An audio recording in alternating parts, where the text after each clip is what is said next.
Arizona straight to the line. There's the snap to Murray. Murray looks left, pumps once, looking. A lot of time. Now he throws, and it's intercepted by the Lions. Picked off down the left sideline. Aurier picks up a block at the 30, 25, 20, Amani 10, 5, and he's spun out of bounds right there. I see you, 24. I see you.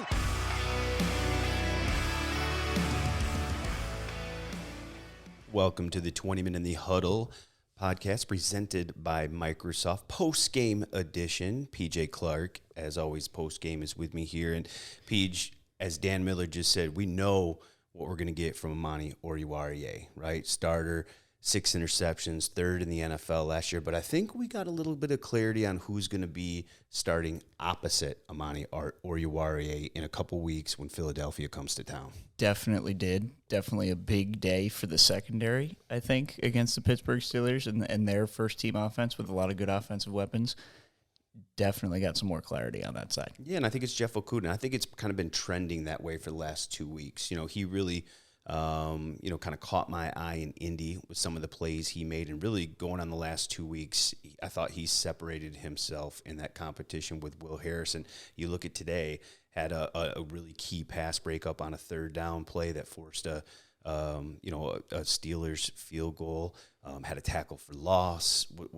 Played really well. I thought Deshaun Elliott played really well out there, and that's really good sign for this Lions secondary. And here's what Dan Campbell had to say after the game about Jeff Okudah. I thought he did some good things. I feel like he's been trending in the right direction now for 2 weeks. So I would say he finished up strong, and he's going in the right direction. Is it fair to say he's your starting quarterback? Yeah, I would say that. I would say it's looking like that. You know, there's nothing after these 2 weeks that tell me that's not his job right now. And really, I agree. You know, like I said before, he's kind of separated himself. And look, PJ, if Jeff Okudah is the player that the Lions drafted number 3 overall in 2020, it's never been a question about him physically, right? All the attributes are there. You're not the number 3 pick without having all that. It's obviously being available. The best ability is availability, right? Yep. That hasn't been, hasn't been Jeff's forte the first 2 years, obviously because of the core muscle injury as a rookie, and then, he tears his Achilles week 1 last year. But look, he's put his head down. He said all the right things, and he's just kind of performed. He separated himself, and if he can be that player, this Lions secondary is so much better. I talked to Deshaun Elliott and Tracy Walker afterward, and I asked them, what if Jeff's, really good? What if Jeff is that guy? And, they both said, boy, our secondary is so much better for that. A lot of this changes because then you're talking about cornerback, Amani's contract situation notwithstanding, but cornerback might become a strength with those two, where it was a big question mark entering camp, and you would still think it's a question mark at this point until you see Jeff in a real game action. But if he starts turning the corner, a lot of this can change. And like we talked about the top two, that defense played really well, I thought. I was really impressed. With the first-team defense, and put into a couple bad situations because of the Tim Boyle interception. I think they started at the 19 after that. They went for it on 4th down, didn't get it. Steelers start at the 26, I think, and both 3-and-outs by this defense. Secondary making plays.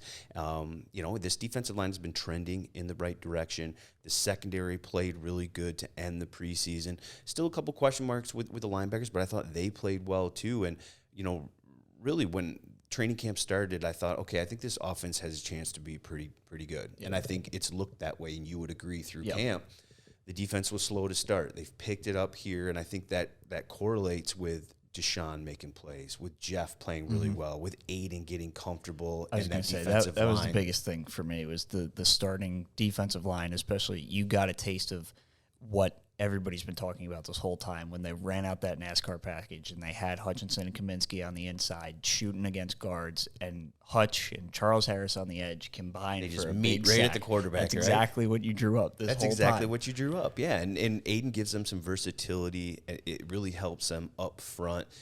But this is a tough time. It's cut time. Obviously, this was a big game for a lot of people who are fighting for starting jobs. The nickel cornerback job comes to mind. We saw Mike Hughes and A.J. Parker, both playing with the first team, and Dan said, hey, that's still kind of working itself out. I think ultimately it'll be A.J. week 1, but Mike Hughes has made that a competition. But there's tough roster decisions to maybe be made. And this is how Dan Campbell opened his press conference post game, and I agree with him. This is the toughest time of the year. You know, this is we're sitting at 80 and we got to get to 53, and it's that is the worst part of this job, one of the worst parts. It's hard for these guys that have given everything they've had, and you know, they laid it on the line and done everything that you've asked, and it just, some of these guys, it's not going to work out, and it's hard.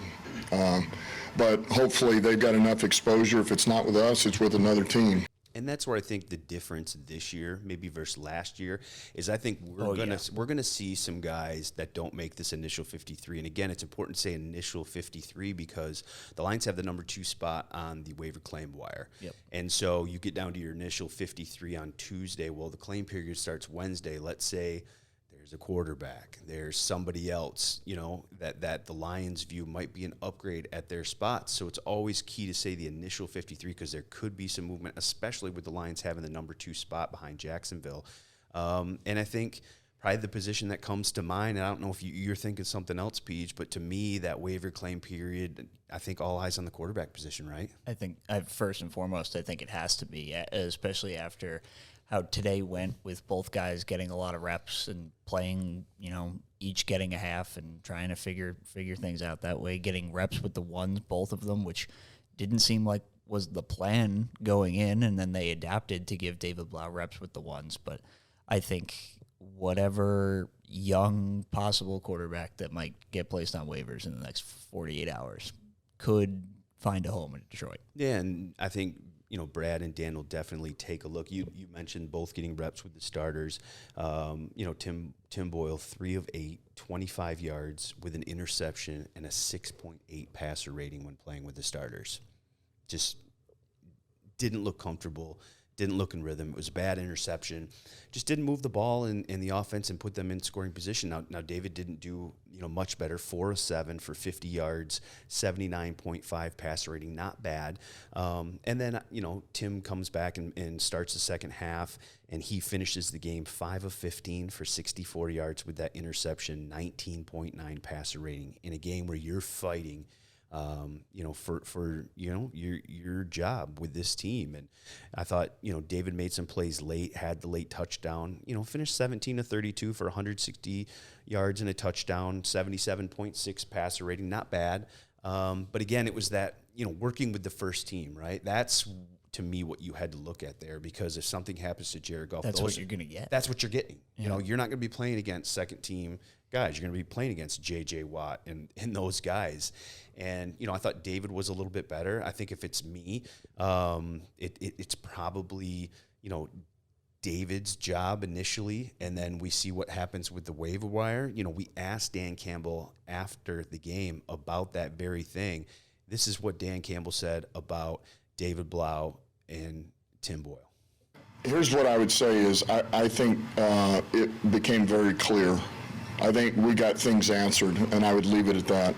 And he would leave it at that. And then he was pressed. Does that mean that one of those guys, your backup quarterback, is on this roster, or are you guys going to take a look? And look, Dan Campbell, you know, declined to answer that. But that clarity to me is interesting, right? I mean, what do you take from that clarity? I think the clarity is that, and this is something that I think at this stage of where the Lions are, not necessarily expecting to really, really compete yet. You're still kind of in a rebuilding stage that I think you should look every time somebody comes up on a waiver wire. I still think you're at that stage where you can always be adding talent from other teams, and they did that a couple times last year. They claimed Kadarrell Hodge in the initial waiver claim period after the 53-man cuts, and he played a lot.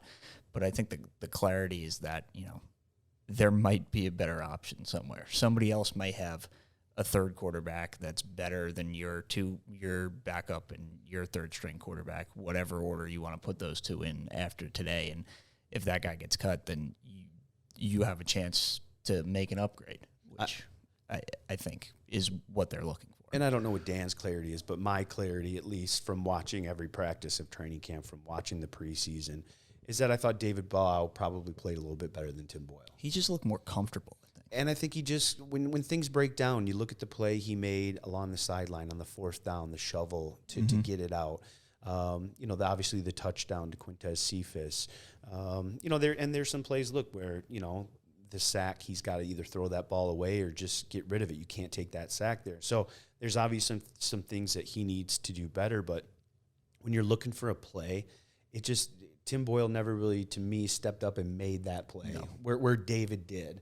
And now I agree with you 100%. You've got to look and evaluate, and if there's options there, then you need to reevaluate. But my clarity, at least through training camp in the preseason, is that David Blau probably won the backup job. We'll see Tuesday if that's the case or not. Maybe Brad Holmes and Dan Campbell think otherwise.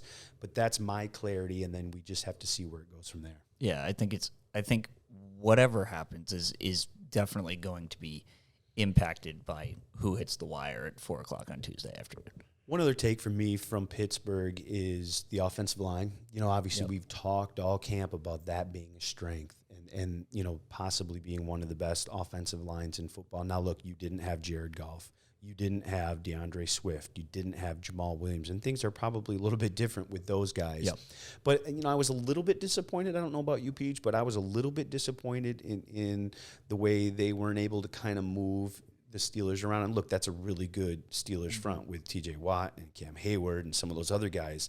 That's one of the better ones in the league, but the Lions are expected to be one of the best ones too on their side. And I was a little disappointed. There were a couple holding calls, you allowed a couple sacks, a couple of those sacks were maybe on the quarterback, not so much the offensive line, but I was a little bit disappointed. I thought those guys would move, guys a little bit more, would create some lanes for some running backs. I have to go back and watch the film. Maybe there's a cut that a running back missed, and you always see that on the second tape. But just watching it live, a little disappointed with those guys. Nothing to raise huge red flags because, like I said, you didn't have your cornerback. You didn't have your top running back, and so that just changes the dynamic of the offense. Maybe Goff knows where to go, gets you into a better play, whatever that might be, knows the offense better.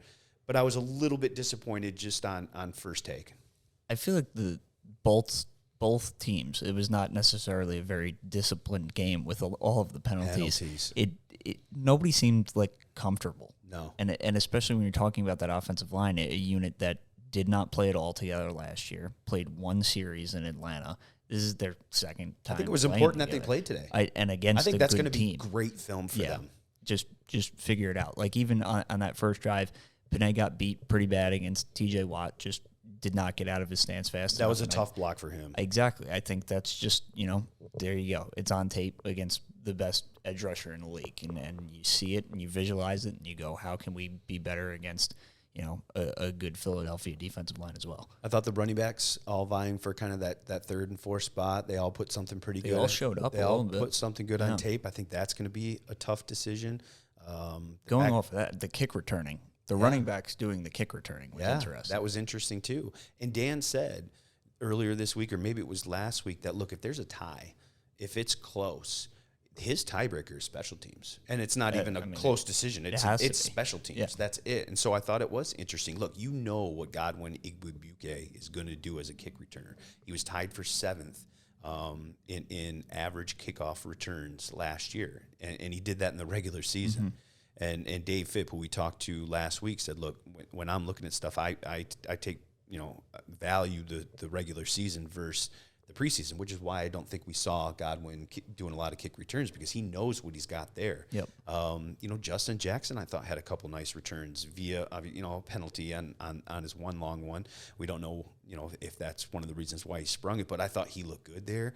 He was good catching the ball. He was good in space. I think he's looked good this whole time. He has. Has he done enough to supplant Godwin? Because I think we can maybe both agree that Craig Reynolds is probably that number 3 That's guy. what it feels like. At least I would be surprised if he wasn't. I would be surprised too because it's kind of been that way all camp. Yeah. I think really the decision will be between Godwin and Justin Jackson, and I think that'll be an interesting conversation that Brad and Dan and the coaching staff's going to have. And that's where it's going to come in. Like Godwin, obviously, as a former safety, can play all 4 phases of special teams, can be a plus tackler for you. But Justin Jackson, and we talked about it a little bit last weekend in Indy, that's a guy who's been around the league, has played a lot, has been a handcuff backup for an elite running back in Austin Eckler, and performed when he got opportunities in Los Angeles. And that's a guy that, you brought in a week into camp and just has made plays ever since getting here. And I think the tough decision there, too, is I don't know if Godwin and Justin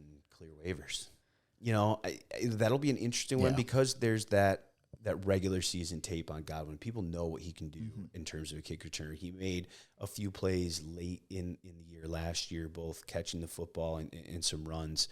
And then, like you just talked about with Justin, he's a guy that's kind of proven. He's pro-proven, right? Yeah. He's been able to do it. So does that factor in at all? Which one you think maybe, hopefully, clears waivers? I don't think so. I think you just choose the best guy, and you hope the other guy's there to put on the practice squad, still develop and be that guy. Still keep him in the system. Keep him in the system because I think they can both help you, but that will be a really interesting decision. That one and the nickel cornerback spot, to me, are the two that'll be really interesting. I think both guys are on the team in terms of the nickel spot, but who's lined up week one in that sub package, which you're in 70% of the time now? Like, that guy's a starter in the league, just with how the league has grown and developed and how sub packages are such a huge part of it. And it's even, you're putting tight ends in the slot now. You're putting that, and that's where once he gets back on the field, is going to be really big, is your kind of big nickel. It's been what he's been dubbed this whole time, but you're putting, Jamar Chase, Justin Jefferson, those guys play out of the slot all the time. You got to have somebody that is able to lock down that spot.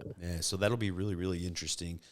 It was an interesting day. I think the tape is going to be really interesting. There's a lot of things to clear up. My overall takes, it's hard to judge the offense without Jared Goff, without DeAndre Swift. So I give that one a little bit of a pass. I'm very encouraged with the defense. I thought they played really well. I thought they played good last week in Indianapolis during the joint practices. They've been trending up. A bunch of guys on that defense have been trending up.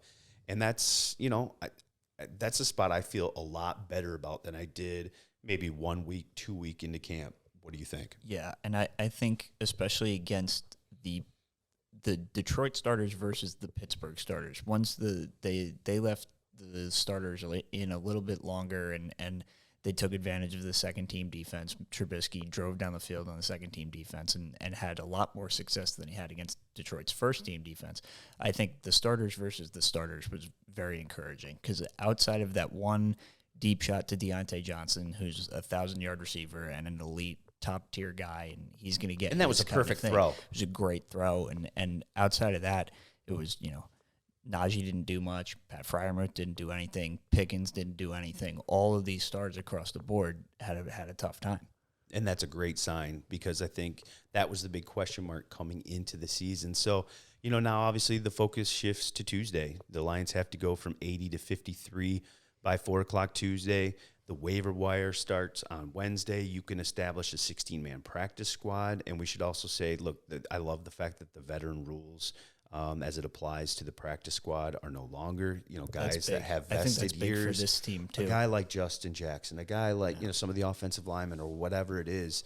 It's not just going to be young guys that you want to develop. I think there's some guys, if they don't get claimed, that you can put there that have some vested years that can come in and help you right away if you suffer some injuries at a certain position. So, look, Beach, it's a crazy week. As Dan Campbell said, as you guys heard the audio, it's also a tough week. And look, I think those decisions are probably starting right now on the plane.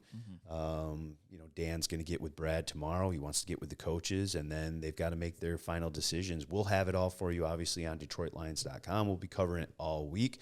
We'll put the podcast out this week, probably more based on cuts and just what that roster looks like. So be on the lookout for that. And then, look, 2 weeks, we got football for real, right? We got Philadelphia coming in, and it starts. So busy week in Allen Park. We will be there all week to break it down for you guys. Thank you for joining the 20 Minute in the Huddle podcast. We'll have much more for the next week.